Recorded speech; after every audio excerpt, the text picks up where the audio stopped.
用咗兩個特別嘅主題咧，就係愛心啦同埋環保。你覺得呢兩樣嘢係咪其實對小朋友嚟講都會好緊要咧？好緊要㗎，其實愛心同埋環保不斷都喺我自己成長嘅過程，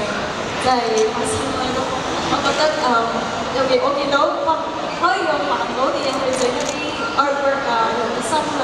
去整一啲自己中意嘅嘢，係對啲小朋友好重要。同埋咧，即係最特別就係今次亦都多謝你咧，專登帶咗一隻你好中意嘅公仔嚟啦，就係交俾我哋，就係之後咧就會將佢咧就係俾願望成真基金，因為咧其實好多患病嘅小朋友咧都好需要咧就係我哋嘅關心啦，同埋我哋嘅愛心。可唔可以幫我哋呼籲下咧？因為其實我哋都有個咧就係愛心玩具收集箱嘅，咁大家嚟到嘅時候咧都可以將你自己嘅玩具啦或者毛公仔咧就係交俾我哋，之後我哋就會送俾願望成真基金。好啊，我自己細個嘅時候咧都唔係有好多公仔嗰啲嘅，咁所以我知道咧，細細個公仔咧，無論身體足夠多個咧，對我嚟講，可能有啲機場間會帶到好多歡樂。就算係同我啲哥哥家姐一齊玩啊，或者同媽咪、爹哋或者其他嘅朋友一齊玩，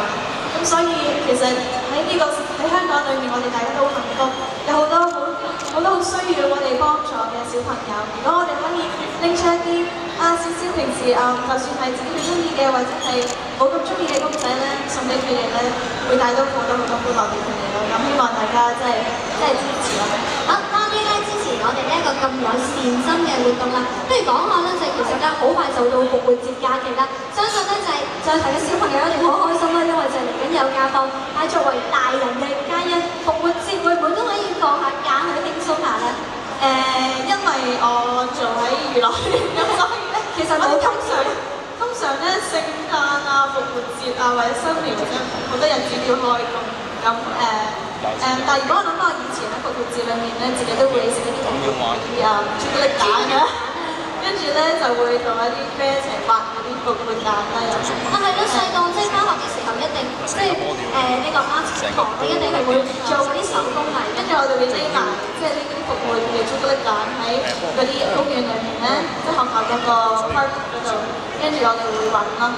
呢個好好嘅親子活動嚟啦，咁大家希望咧亦都可以有一個好開心嘅復活節假期。不過咧都要問下嘉欣啦，今日咧其實就係你嘅 CD 加 DVD 嘅一個簽唱會嚟㗎。今次見到就係你隻碟咧就叫做 My Private Selection， 可唔可以同我哋講下點解即係會有呢一個意義？其實 My Private Selection 咧係嘅意思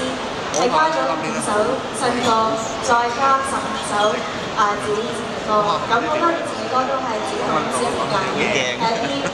比較大家都好中意，都我自己好中意嘅歌曲。咁喺呢個 CD 裏面咧有一首自己作曲啦，得閒找你啦，快歌嚟㗎，咁希望將來可以跳舞啦。跟住亦都有一首，我見到喺 YouTube 咧好多人都好中意就I'll Be Waiting For You， 你係咪好中意啊？俾啲反應我話。跟住有好多唔同嘅類型嘅歌曲咯。即係今次嘅嘗試就比之前多咗5首新歌裏面5首都有唔同嘅風格。